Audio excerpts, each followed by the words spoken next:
Wish lang nila yon. Libre naman ang mangarap.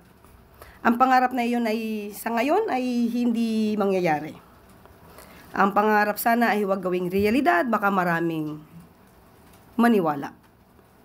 So, kung ano po ang resolusyon, ang naging resulta ng eleksyon, igalang na lang po natin. Hindi po ba nababahala yung palasyo na baka yung ganitong mga pahayag mag-create ng kalituhan or gulo? Kasi syempre katatapos ng eleksyon, baka may iba na hindi pa matanggap yung kanilang pagkatalo, i-capitalize yung ganitong statement. Kaya nga po, yan naman ang nakikita nating gusto nilang gawing naratibo. Sirain pati ang institusyon, ang kredibilidad ng eleksyon, pati na ang COMELEC. Yan ang talagang ninanais nila. Hindi naman sila siguro nagsasabi ng mga anumang positibo pagdating sa gobyerno or ginagawa ng pamahalaan.